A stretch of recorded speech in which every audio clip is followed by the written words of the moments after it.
નમસ્કાર દર્શક મિત્રો, હું તોરલ કવિ આપનું ખૂબ ખૂબ સ્વાગત કરું છું 21st સેન્ચુરી વુમનના આજના અંકમાં। દર્શક મિત્રો, આપ જાણો છો કે 21st સેન્ચુરી વુમનના કાર્યક્રમમાં ઉપક્રમ છે કે આપણે એક એવી નારી શક્તિને મળીએ છીએ કે જેનું ખૂબ જ મોટું પ્રદાન આપણા સમાજમાં રહેલું છે। અને આજે આપણે જેમને મળવાના છીએ તેઓ છે શ્રીમતી સ્મિતાબેન શેઠ। સ્મિતાબેન, ખૂબ ખૂબ સ્વાગત કરું છું આપનું આ કાર્યક્રમમાં। સૌથી પહેલા તો આપ મનપસંદ મેરેજ બ્યુરો ચલાવો છો, તેના સંસ્થાપક છો, એ વિશે આગળ આપણે ખૂબ વાત કરવાના છીએ। પણ જો આપની વાત કરવામાં આવે તો આપના બાળપણ વિશે આપ થોડીક વાત કરો પહેલા। ચોક્કસ। મારું બાળપણ છે ને મૂળી નામનું ગામ હતું, સુરેન્દ્રનગર પાસે, એટલે ત્યાં વીતેલું છે।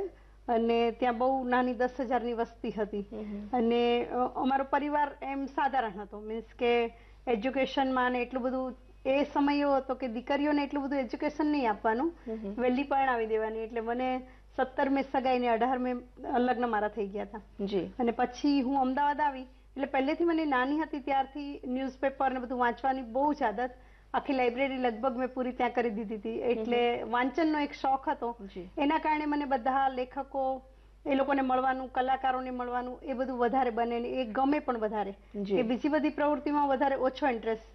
અમારે ત્યાં બધી મારી ફ્રેન્ડ્સ ને એ લોકો બધું ભરતકામ ને આ ને તે ને બધું કરતા હોય, પણ મને એવો બધો ઇન્ટરેસ્ટ નહીં। મને એમ થાય કે હું કંઈક નવું નવું વાંચું, દુનિયા વિશે નવું જાણું, પછી એ લોકોને મળવા જાઉં, એ લોકોનું મહત્વ મારે મન ઘણું જ હતું। મને એમ થાય કે આપણે પણ આવું કંઈક બની શકીએ, ભલે ભણ્યા નથી તો કંઈ નહીં, પણ આપણે કંઈક નવું ક્રાંતિકારી કંઈક નવું કરવું છે, એવી બધી અંદરથી બહુ ઈચ્છા હતી। ખૂબ બાળપણથી જ આવી ઈચ્છા હતી કે કંઈક અલગ કરવું છે, કંઈક અલગ કરવું છે। જી બિલકુલ।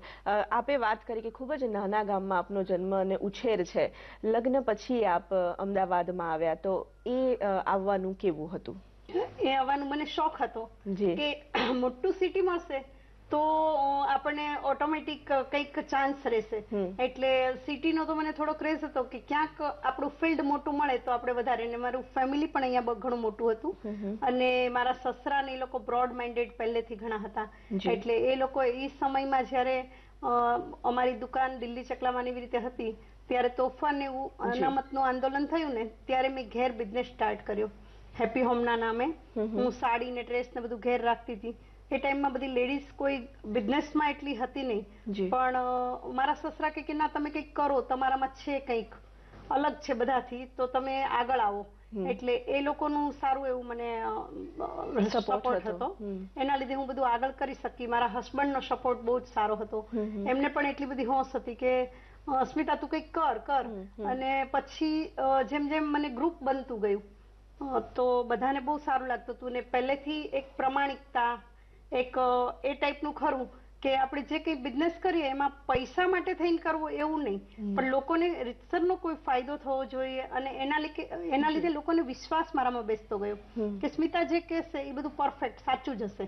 એટલે એ વિશ્વાસ જે બેઠો ને એ મને અત્યારે મનપસંદમાં બહુ જ કામ લાગે છે, કે નાની વસ્તુનો જે વિશ્વાસ બેઠો કે આ વસ્તુ હું કરીશ અને આ વસ્તુ આ ટાઈપની જ છે, આ તમારે લાયક છે ને આ તમારે લાયક નથી, અને પ્રોફિટ ઓછો લઈ અને વસ્તુ સારી આપવાની, ક્વોલિટી, એટલે પરફેક્શન અને સારી વસ્તુ, એ બે વિષયનું મને નોલેજ આ બધી વસ્તુમાંથી મળતું હતું। જે બધા લેખકોના લેખ સારા સારા હું વાંચું ને એમાંથી મને બહુ જ સારું જાણવા મળતું હતું। ભલે હું એટલું ભણી નહીં ને છતાં પણ એનાથી હું બહુ જ, મને એમ થાય કે એનાથી જીવનનું ઘડતર સારું થાય છે આપણા વાંચનથી।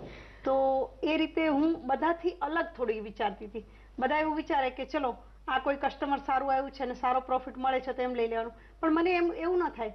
મને એમ થાય કે ના, બિઝનેસ કરીએ તો એમાં પણ આપણે પ્રમાણિકતા તો હોવી જ જોઈએ, આપણે સત્ય બોલવાનું, એ બધા ખાસ જે ક્રાઇટેરિયા છે ને ફિક્સ કરીને રાખેલા। અને એના લીધે ભલે કોમ્પિટિશનમાં ઘણા બધા આગળ આવતા ગયા મારથી, પણ ધીમે ધીમે મારું નામ બહુ જ થઈ ગયું, અને એ નામ એટલું પલટાઈ ગયું ને કે વિશ્વાસમાં બધા આવી ગયા। તો બધા લોકો મારી પાસે આવી રીતે આવતા કે અમારા દીકરા દીકરીની સગાઈ કરવાની છે, સ્મિતાબેન તમને તો બધું ગ્રુપ ઘણું છે, કોઈ ધ્યાનમાં હોય તો કયો।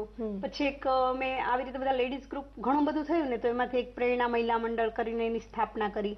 એમાં પણ મોટી મોટી હસ્તી, મને બધો શોખ હતો એટલે હું ફાધર વાલેસને મારા ઘેર બોલાઈ આવી, હું વાંચતી હતી, મેં એમને કીધું, અને એ જ ટાઈમે એ મારી સાથે રિક્ષામાં બેસી ગયા। મને કોઈ જ એમનો પરિચય નહીં, મેં કોઈ દિવસ જોયા નથી, મેં કોલેજનું પગથિયું ચડી નથી, પણ એક વિશ્વાસ ખરો કે આ લેખકને આપણે વાંચીએ છીએ તો એ આ ટાઈપના જ હોય, અને અત્યારે તો આપણે બધાને કેટલી એપોઇન્ટમેન્ટ ને બધું લેવું પડે જી, પણ એ સમય એવો હતો કે હું એકલી ને એકલી જાતે ને જાતે આવું બધું કરતી હતી અને એમાં સક્સેસ જતી હતી જી. અને જેમ જેમ સક્સેસ જઈએ ને એમ આપણને વધારે એમ થાય કે આગળ હિંમત આવે કે ચલો આપણે આ કરીએ. અને ઘેરથી બિઝનેસ કરતી હતી, એમાંથી પછી યશ મેડમ કરી મેં સીજી રોડ ઉપર દુકાન કરી, એ પણ સરસ ચાલતી હતી. એમાં પણ હું એક્સપોર્ટ કરતી હતી. હસરતે સિરિયલ, બીજી બધી સિરિયલો, ઘણી બધી સિરિયલ મારા ડ્રેસ ને બધું આપતી હતી. એના કારણે મારી પાસે ડ્રામાના કલાકાર રાગીણીબેન, નિકિતાબેન, કેતકીબેન, એ લોકો બધા જ મારે ત્યાં રેગ્યુલર આવે જાય. એ લોકોના ડ્રેસીસ હું બનાવું. મારો સન ને મારી ડોટર એ પણ વિશાલ ને પિંકુ ને લોકો મને બહુ હેલ્પ કરતા હતા. પછી અમે લોકો એક્સપોર્ટ કરતા હતા બધો અમારો નવી નવી ડિઝાઇનિંગ લંડનમાં બધે આપતા હતા. પણ સાથે સાથે શું થયું કે સગાઈ લગ્નનું વધી ગયું મારે ત્યાં. એની અવર જવર એટલી બધી વધારે. તમે જે આ કાપડનો બિઝનેસ કરતા હતા એની સાથે સાથે જ ક્યાંક ને ક્યાંક મેરેજ બ્યુરોના મૂળ નખાઈ ગયા હતા. હા, મૂળ નખાઈ ગયેલા. તો એ તો એમાં એવું હતું કે એ બહુ પહેલા થઈ ગયા, કારણ કે મારી સગાઈ 73 માં થઈ ને 74 માં એપ્રિલ મહિનામાં હું એપ્રિલ ફૂલ બનાવવા ગઈ. એટલે ઈ આદત અમારી ક્યારથી સ્કૂલથી હતી કે મૂળી એટલું નાનું ગામ હતું ને, ત્યાં કોઈ એવી મનોરંજનની હતી નહીં જગ્યા કે ત્યાં જઈને તમે પિક્ચર જોવા જાઓ કે થિયેટર કે આ કે તે કશું છે. એટલે અમે લોકો નાની નાની વસ્તુમાં ત્યાં આનંદ કરતા હતા કે ગ્રુપ બનાવીએ. 1 એપ્રિલ આવીએ ત્યારે અમારા સ્કૂલના ટીચરને એક વખત એપ્રિલ ફૂલ બનાવેલા અને એમાં પણ અમને બહુ જ મજા આવી હતી. તો અહીંયા હજુ પરણીને આવીને પહેલે જ વર્ષમાં અમારા કાકીજી છે એને એપ્રિલ ફૂલ બનાવવા ગઈ અને મેં કીધું મારા ફઈબાની દીકરી આવી છે અને એને તમે જોવા આવો. પછી મારા કાકીજી મારી પાછળ પડી ગયા, ગમે ત્યાંથી તારી ફઈબાની દીકરીને તું લઈ આવ. એટલે એમ કરીને એની સગાઈ થઈ ગઈ. એના દીકરાની સગાઈ પણ હમણાં મેં કરાવી. એટલે અત્યારે લગભગ મારી પાસે 2 પેઢી સુધીની સગાઈ થયેલી છે અને ત્રીજી પેઢી પણ કદાચ હું કરીશ એવું બધાના શુભેચ્છા છે. બિલકુલ સ્મિતાબેન, આ આખી તમારી જે જર્ની છે એ વિશે હજી આગળ પણ આપણે વાત કરીશું. એક નાનકડો વિરામ લેવો પડશે. તો દર્શક મિત્રો, ખૂબ જ નાનકડા ગામમાંથી આવેલા સ્મિતાબેન આજે કયા મકામ પર પહોંચ્યા છે એ વિશે વધુ વાત કરીશું. આપણે પાછા ફરીએ છીએ એક વિરામ બાદ. વિરામ બાદ ફરી એકવાર સ્વાગત છે આપનું. આજે આપણે વાત કરી રહ્યા છીએ મનપસંદ મેરેજ બ્યુરોના સંસ્થાપક શ્રીમતી સ્મિતાબેન શેઠ સાથે. સ્મિતાબેન, ફરી એકવાર કાર્યક્રમમાં સ્વાગત. અને મને પ્રશ્ન એ થાય છે કે મનપસંદ મેરેજ બ્યુરો જે આપ ચલાવી રહ્યા છો, મનપસંદ નામ આપવા પાછળનું શું કારણ છે? મનપસંદ નામ મેં એટલા માટે આપ્યું કે આમ તો હું ઓફિશિયલી કરતી નહોતી, ડ્રેસની સાથે સાથે બધાને આવી રીતે સગાઈઓ કરાવતી હતી. તો મારી દીકરીની બર્થડે હતી બીજે દિવસે 26મી માર્ચ. તો મને રાત્રે વિચાર આવ્યો કે એને કંઈક હું એવી ગિફ્ટ આપું કે એમ લાઈફ ટાઈમ લોકો બધા જ યાદ કરે એ દિવસે. તો મને થયું કે ઘણા ટાઈમથી બધા એ મહિનામાં મારે લગભગ 7 થી 8 સગાઈ થઈ ગઈ. તો મારા જૈન સમાજના બધા મોટા મોટા મને કહેતા હતા કે સ્મિતાબેન તમે હવે આ ડ્રેસની લાઈનમાંથી નીકળી જાઓ, કારણ કે આ લાઈન માટે ઘણી બધી શોપ છે અમારી પાસે, પણ આ એક સમાજમાં બહુ મોટી સમસ્યા થઈ ગઈ છે. હવે બધા બહુ વડીલો આમાં ઇન્ટરેસ્ટ લેતા નથી, કારણ કે છોકરા છોકરીને ક્રાઇટેરિયા એટલા બધા વધી ગયા છે. હાઈટ ને વેઇટ ને એજ્યુકેશન ને બધું જોવામાં આવે તો એમ કે તમે આ લાઈનમાં આવી જાઓ. તો મને થયું કે ચલો હું કાલે જ એક મેરેજ બ્યુરો ખોલું અને ઓફિશિયલી સ્ટાર્ટ કરું. પછી મને એવો વિચાર આવ્યો કે હું નામ શું આપું. તો રાત્રે તો મને આદત છે, મને બહુ વાંચનની ટેવ છે, એટલે મારા બેડરૂમમાં જ મેં લાઇબ્રેરી રાખેલી છે સરસ, અને સોફા ઉપર હું રાત્રે 3-4 વાગ્યા સુધી પણ ઘણી વખત વાંચતી હોઉં છું. તો વાંચતા વાંચતા મને રાત્રે 3 વાગે વિચાર આવ્યો કાલે જ હું કેમ ન કરું સ્ટાર્ટ. પછી મને થયું નામ શું રાખીશ. તો મેં એમ વિચાર્યું કે લગભગ આમ બધા શાદી ને વિવાહ ને એવું બધું કહે છે, પણ એ તો બધું એમના ઘેર થતું હોય છે. શાદી કરવાના હોય તો એના મા બાપ કરે છે, વિવાહ કરવાનો હોય તો એના ઘેર કરવાનો છે. આપણા બ્યુરોમાં લોકો શેના માટે આવે છે? તો એક પાત્ર શોધવા. તો કદાચ પાત્ર પણ એને ઘેર બેઠા મળી જ જાય છે. એવું નથી કે જે બ્યુરોમાં આવે એની જ સગાઈ થાય, ઘેર હોય તો સગાઈ થાય છે, પણ કંઈક વિશેષ જોઈતું હોય ત્યારે લોકો આપણે ત્યાં આવે છે અને આપણી ફીસ ભરે છે. તો એના માટે મને વિચાર આવ્યો કે મનપસંદ પાત્ર શોધવા લોકો આવે છે અને એ લોકોને જે ગમે એવું પાત્ર મને કહેશે એ લોકો કે અમારે આવી વહુ જોઈએ, આવો જમાઈ જોઈએ, આવું ઘર જોઈએ. તો એ એમના મનપસંદ શબ્દ એવો છે કે હંમેશા બધાને મનપસંદ જમાઈ જોઈતો હોય, મનપસંદ વહુ જોઈતી હોય.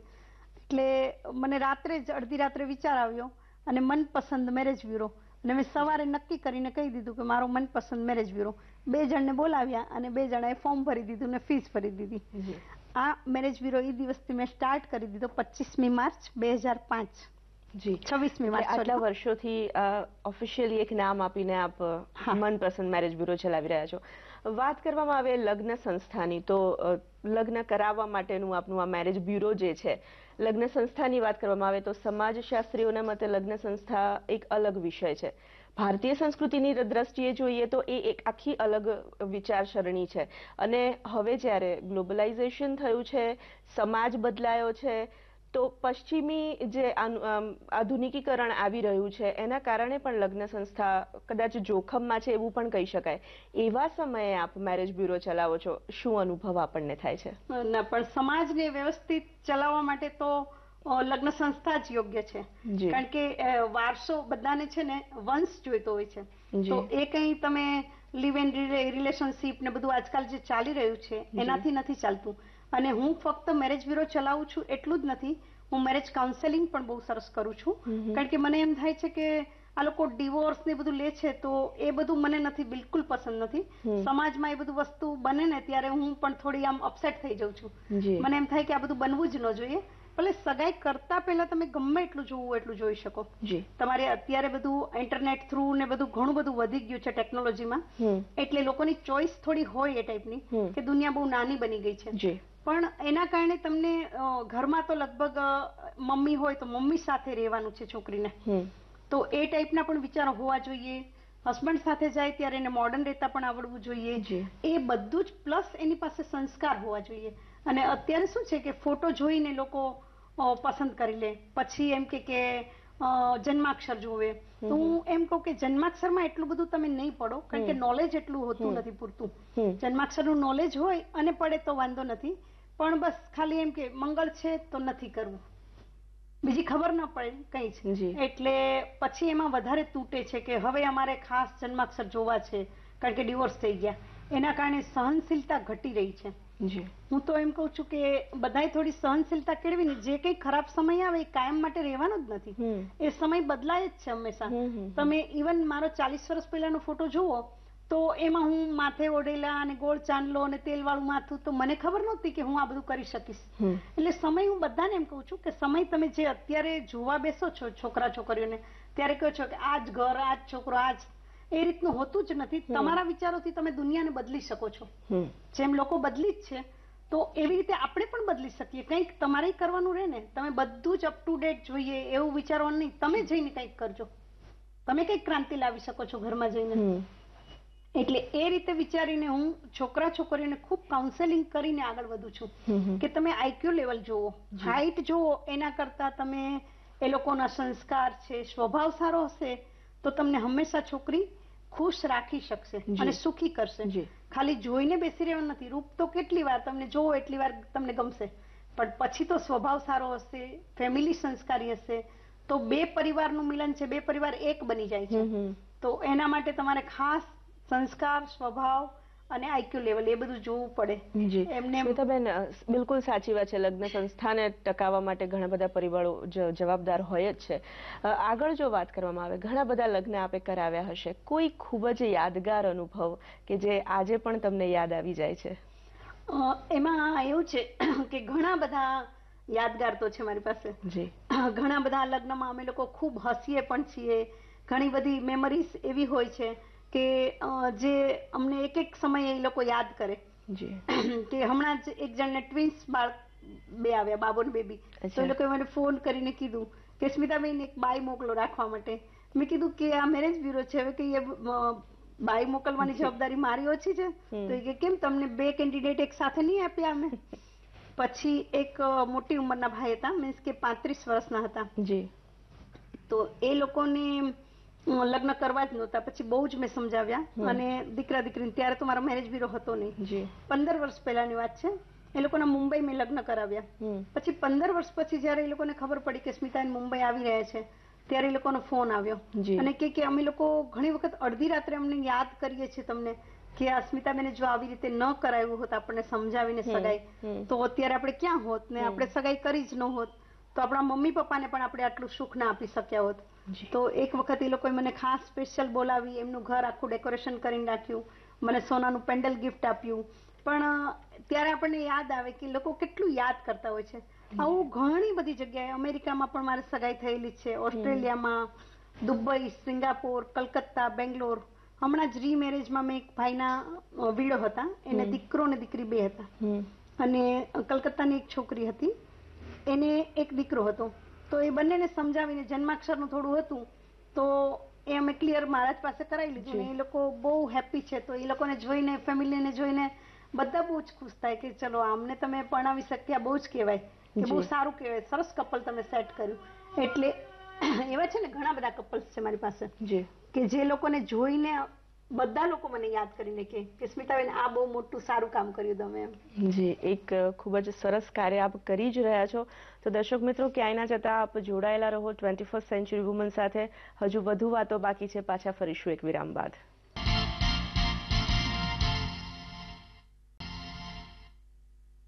વિરામ બાદ ફરી એકવાર સ્વાગત છે આપનું 21st સેન્ચુરી વુમનના આજના અંકમાં. સ્મિતાબેન, મેરેજ બ્યુરોની આપણે વાત કરી રહ્યા છીએ. આપનું આ જે સંસ્થા છે, કેટલા યુગલોના આપે લગ્ન કરાવ્યા છે?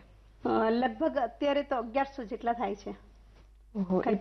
એટલા બધા લોકોને આપે લગ્ન ગ્રંથિથી જોડવામાં મદદ. એનું કારણ છે કે હું દર વર્ષે યુવા મેળો કરું છું. એટલે યુવા મેળા ટાગોર હોલમાં હું કરું ત્યારે મારી એક કલર્ડ બુક, 4 કલરની બુક બહાર પડે છે. અને જે બુક 2500 બુક હું બધી જ જગ્યાએ, અમેરિકા હોય, લંડન હોય કે મુંબઈ હોય, કલકત્તા, બધી જ જગ્યાએ મારી બુક બધે જાય છે. અને એના કારણે મારો ખૂબ ફેલાવો થાય છે, પબ્લિસિટી પણ એટલી બધી, બધા બહુ જ લોકો મને ઓળખતા હોય છે. અને હું કદાચ એટલા બધા લોકોને મળું એટલે બધા જ મને યાદ ન હોય, પણ બધા લોકોને મનપસંદ 100% યાદ હોય છે. અને લોકો દૂર દૂરથી, પુના હોય, બેંગ્લોર હોય, મદ્રાસ કે કલકત્તા, ત્યાંથી રજીસ્ટ્રેશન માટે મારે ત્યાં સ્પેશિયલી આવે છે. આજે જ બેંગ્લોરથી આવવાના છે, પ્લસ આફ્રિકાથી પણ સ્પેશિયલ રજીસ્ટ્રેશન કે મનપસંદમાં અમારે કરાવવું છે. એક પ્રકારનો વિશ્વાસ છે. આપનું મનપસંદ દેશ વિદેશમાં ખૂબ જ ખ્યાતિ પ્રાપ્ત છે. સ્મિતાબેન, મેરેજ બ્યુરોની સાથે સાથે આપે એક ફાઉન્ડેશનની પણ જે રચના કરી છે, સ્મિતા સુધીર શેઠ ફાઉન્ડેશન, એના નેજા હેઠળ શું કાર્યો થાય છે? એમાં એવું છે કે મેં છે ને મનપસંદ સ્ટાર્ટ કર્યું ને ત્યારે પહેલેથી મને એવું હતું કે આનો 10% હિસ્સો હું ધાર્મિક કાર્યમાં વાપરીશ, મીન્સ કે સમાજ માટે કંઈ પણ કરીશ. તો મને દર વખતે પછી ક્યારેક હું પાંજરાપોળમાં ને બધામાં દરેક વખતે બધાની બર્થડે હોય તો પાંજરાપોળમાં મારો ચેક જતો જ હોય કે મારી ચેકબુક નવી આવે તો પહેલો ચેક પાંજરાપોળમાં જાય. ઇવન નરેન્દ્રભાઈની બર્થડે હોય તો હું વડનગરમાં પણ ચેક મોકલું. કે મારા ફેમિલીમાં કોઈની પણ હોય મેરેજ એનિવર્સરી કે મનપસંદનું હોય તો એ રીતે મને ઉજવવાની આદત છે.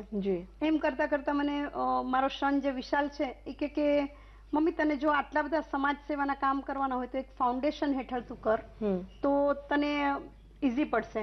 એટલે તને એવું લાગ્યા ના કરે કે મનપસંદમાં મારે આટલા રૂપિયા છે ને એ મારે કોઈને આપવાના છે, તારે સીધા સ્મિતા સુધીર શેઠ ફાઉન્ડેશનમાં એ ચેક નાખી જ દેવાનો, એટલે એ રૂપિયા તારું ટ્રાન્સફર એમાં થઈ જાય ને પછી એ રૂપિયા તારે હંમેશા વાપરવાના છે. તો સૌથી પહેલો પ્રોગ્રામ મેં આ વખતે મારા 7 વર્ષ પૂરા થયા મનપસંદને, તો પહેલો પ્રોગ્રામ મેં આ વખતે એવો નવી ટાઈપનો કર્યો કે જે લોકો બધાએ બહુ જ વધાવી લીધો કે ફેમિલી માટે જે સ્ત્રીએ કંઈક કર્યું છે. કારણ કે ભણેલી ગણેલી સ્ત્રીઓ હોય, કંઈ પણ એચિવમેન્ટ કર્યું હોય એને તો એવોર્ડ ઘણા બધા મળતા હોય છે, પણ મેં વિચાર્યું કે પરિવાર માટે પણ ઘણી સ્ત્રીઓ ઘણું બધું કરતી હોય છે. અને એ સ્ત્રીઓ એવું વિચારતી હોય છે કે આ કશું જ નથી, આજે અમે કરી રહ્યા છીએ એ કંઈ તમારા જેવું નથી. મને હંમેશા એમ કે સ્મિતા તું તો કેટલું બધું કામ કરે છે, અમે તો કંઈ જ નથી કરતા, અમે જે કંઈ કરીએ એ ઘરમાં. એટલે હું એ લોકોને હંમેશા કહું કે તમે ઘરમાં એટલું બધું કામ કરો છો કે તમને એવોર્ડ આપવાનું મને મન થાય છે. કારણ કે અત્યારે છે ને સગા અને સંબંધ બધા બહુ સ્વાર્થી બની ગયા છે, અને મને હંમેશા છે ને સ્વાર્થી નથી ગમતું. મને કંઈ પણ સંબંધ હોય એમાં એક વિશ્વાસ હોય. પૈસા પ્રત્યે બહુ પ્રેમ નહીં રાખવાનો, પણ પ્રેમ પ્રત્યે આપણે વધારે, પ્રેમને લાગણીથી કોઈ માણસ જોડે સંબંધ રાખ્યો હોય તો હંમેશા યાદ રાખશે. પૈસાથી તમે કંઈ પણ કર્યું હશે તો એ ભૂલી જવાશે. એટલે એ ટાઈપનો સંબંધ હું જોઉં કે જે સ્ત્રીએ કાકી તરીકે, મામી તરીકે, માસી તરીકે, નણંદ તરીકે, સાસુ વહુના સંબંધ એટલા બધા અઘરા બનાવી દીધા છે લોકોએ કે સંબંધ વગો વહી ગયા છે, તો એ પણ સરસ રીતે નિભાવતા હોય. આપણે ન્યૂઝપેપરમાં રોજ હેડિંગ વાંચીએ કે આને મારી નાખ્યા અને આના ઝઘડા થયા, તો મેં કીધું એના બદલે આપણે બધું પોઝિટિવ થિંકિંગ કરીએ કે સારું જે કરે છે એને બહાર લાવીએ. એટલે પહેલું ફંક્શન મેં નારી સન્માન એવોર્ડ કર્યું, જેમાં ડીવાયએસપી આપણા ઉષા રાડા, કાજલ ઓઝા, અમીબેન યાજ્ઞિક એ બધાને બોલાવેલા અને એ લોકોના હાથે મેં એવોર્ડ અપાવ્યા. તો બધી લેડીઝ બહુ જ ખુશ થઈ ગઈ અને બધાના ફેમિલી વાળાએ પણ મને એટલો સરસ સપોર્ટ આપ્યો. એટલે મને આનંદ થયો કે આવી કંઈક સમાજની સેવા જ્યારે આપણે કરવી હશે તો જ્યારે ડિવોર્સનું આટલું બધું વધી ગયું છે તો આવતા વર્ષે મને એવું થાય છે કે હું જેના 25 વર્ષ પૂરા થઈ ગયા હોય એવી મનપસંદ જોડી જે કપલ્સ હોય ને એને એવોર્ડ આપું. તો તમે માનશો નહીં પણ અત્યારે મારે 24 થી 25 ફોન આવી ગયા કે અમારા ઘરમાં સાસુ વહુ નણંદ ભાભી એ લોકોના સંબંધો સુધરવા લાગ્યા છે કે એ લોકોને એમ થાય છે કે આવતા વર્ષે અમને પણ સ્મિતાબેન આવી નોંધ લે છે અમારી કે મને સારી રીતે સાચવે એવું નહીં, તમે તમારા ઘરમાં તમારા સાસુને સાચવો, તમારા નણંદને સાચવો, મામી તરીકે ભાણીને સાચવો, એ બધું કરશો તો એની પણ દુનિયા નોંધ લેતી હોય છે. એટલો ખ્યાલ આવ્યો એટલે સમાજ આ રીતે સુધરે, સમાજ સુધરશે તો રાષ્ટ્ર, અને એનો લાભ આપણને ઓલ ઓવર મળવાનો જ છે કે કંઈ પણ ડિવોર્સ ઓછા થશે કે લડાઈ ઝઘડા ઓછા, આત્મહત્યા ઓછી થાય. પ્લસ બેટી બચાવો વિશેનું પણ મને બહુ છે. મારા ઘરમાં પણ મારા વિશાલ છે એને 2 દીકરીઓ છે, મોસમ ને આર્યા, પણ અમે લોકો દીકરાથી પણ વિશેષ એ લોકોને રાખીએ છીએ. મારે સેકન્ડ આર્યા આવી ત્યારે બધાને મનમાં એવું ટેન્શન હતું કે સ્મિતાબેનને એમ લાગશે કે એમને દીકરો જોતો હશે ને દીકરી આવી. મેં કીધું બિલકુલ નહીં, મને જરા પણ એવું નથી થતું. મારી મોસમની દીકરીને એક માસી મળશે, તમારે કોઈ છોકરા છોકરીઓને માસી નહીં મળે, મારી દીકરી છે એને માસી મળશે. અને મેં એનું નામ પાડ્યું, એનું ફંક્શન 200 માણસનો ત્યારે ફંક્શન કરીને બધાને જમાડ્યા ત્યારે બધાને ખબર પડી કે સ્મિતાબેનના માટે તો બંને દીકરીઓ બહુ જ મોટી છે. આપણે એવું ક્યારેય એમની પાસે બોલાશે નહીં કે દીકરો મહત્વનો. સ્મિતાબેન, આમ તો આટલા બધા યુગલોને આપણે લગ્ન કરાવ્યા છે, 1100 થી પણ વધારે જે આંકડો થવા લાગ્યો છે હવે, એક અચીવમેન્ટ જ છે આ એક. છતાં પણ આપના અચીવમેન્ટની જો વાત કરવામાં આવે તો આપને શું આપના અચીવમેન્ટ વિશે વાત કરો? જેમ જેમ ટાઈમ જતો જાય ને લોકો મને મળતા જાય છે નવા નવા, એમ હું કંઈ ને કંઈ નવું કરતી જઉં છું. મને હવે અત્યારે કંઈ એવો આઈડિયા નથી, પણ મારે છે ને યુવા મેળો હું કરું છું, ખાસ એના માટે કરું છું કે લોકોને અત્યારે સમયની બહુ હોય છે, બાંધછોડ કરી નથી શકતા સમય માટે. કોઈ છોકરાઓને આપણે બોલાવીએ, દીકરી આવેલી હોય મારે ત્યાં ને કંઈક મીટિંગ રાખવાની છે તો એને ઓફિસમાંથી કોઈ ટાઈમ જ ન મળે. જી, કોઈ પુરસ્કાર કે એવું કોઈ આપને મળ્યું હોય જેના વિશે આપ વાત કરવા, કોઈ એવોર્ડ મળ્યો હોય? હા, એવોર્ડ્સ મને ઘણા બધા મળ્યા છે. સખી શક્તિ એવોર્ડ મળ્યો છે, જૈન સમાજમાંથી મને એવોર્ડ મળેલો છે. હમણાં પણ 2-3 એવોર્ડ બધા મળ્યા. એટલે એ રીતે હેલોઇસ કરીને છે અહીંયા, એ લોકોએ પણ 8મી માર્ચ હતી ત્યારે મને એવોર્ડ્સ આપ્યો. એટલે એ રીતે એવોર્ડ્સ તો બધા ઘણા મળે છે, પણ એવોર્ડ્સ મળવા કરતાં પણ મને આપવાનું વધારે ગમે છે કે જે લોકો કંઈક કરતા હોય એવા લોકોને મને કંઈક સન્માન કરવાનું મને હવે એવું મન થાય છે કે એ લોકોનું સન્માન કરીએ ને એમાં કંઈક સમાજને મળશે આપણો સારો. આપણે એટલું બધું મેળવી લીધું છે કે હવે આપણે મેળવ્યા કરતા આપવામાં વધુ આનંદ આવે છે. શોખની જો વાત કરવામાં આવે તો આપને ખાલી ટાઈમમાં શું કરવાનું ગમે છે? ખાલી ટાઈમમાં મને વાંચનનો શોખ ખૂબ છે.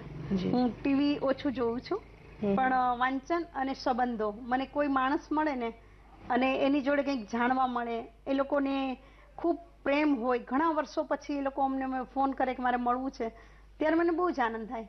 મને થાય કે એ લોકોને કેટલું યાદ છે અને ઘણા નાના નાના પ્રસંગો અમે લોકો યાદ કરીએ કે આ ટાઈમે આવું હતું, આમ હતું. એટલે દરેક વસ્તુ મને એવું નથી લાગતું કે અત્યારે જે બધી ફેસિલિટી છે એનાથી જ આનંદ મળે એવું હું બિલકુલ નથી માનતી. બધા લોકો જ્યારે અત્યારે વેકેશનમાં સિંગાપોર ને દુબઈ ને બધે ફરવા જાય તો મેં નારી સન્માન એવોર્ડ રાખ્યો. મને એમ થયું કે મને આમાં આનંદ મળે છે. મને એવું નથી થતું કે હું ફોરેન ફરું. અને સૌથી વધારે તો મને મેરા ભારત મહાન, સારે જહાં સે અચ્છા હિન્દુસ્તાન હમારા, હું ઇન્ડિયાને ખૂબ લવ કરું છું અને ગુજરાતને પણ ખૂબ કરું છું, ગુજરાતીઓને પણ ખૂબ કરું છું અને એનું મને પ્રાઉડ પણ છે.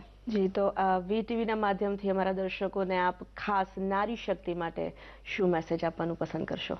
બસ નારી શક્તિ માટે મારે ખાસ એવું કહેવું છે કે આજની યુગમાં છે ને કોમ્પિટિશન બહુ વધી રહી છે, તો કોમ્પિટિશનની જગ્યાએ સૌની પોતાની શક્તિ હોય, એ શક્તિ જ ગમે તે કોઈ પણ વસ્તુમાં સફળતા હાંસિલ કરવી હોય તો મહેનત તો કરવી જ પડે છે. મહેનત સિવાય કોઈ પર્યાય નથી. તો તમે મહેનત કરો, કોપી કરવાની પ્રયત્ન નહીં કરો અને એક ઈર્ષા અને દેખાવને એના કરતાં તમે જેવા છો એવા દેખાવ, એવું દેખાડીને તમે તમારી શક્તિ આગળ વધાવશો તો ચોક્કસ તમને એનું પરિણામ મળશે જ. એટલું હું કહી શકીશ. ખૂબ સરસ વાત કરી સ્મિતાબેન, આપને મળીને ખૂબ જ આનંદ થયો અને વીટીવી સાથે વાત કરવા બદલ આપનો ખૂબ ખૂબ આભાર. તો દર્શક મિત્રો, આવતા સપ્તાહે એક બીજી નારી શક્તિને લઈને ઉપસ્થિત થઈશું. અત્યારે રજા આપશો. નમસ્કાર.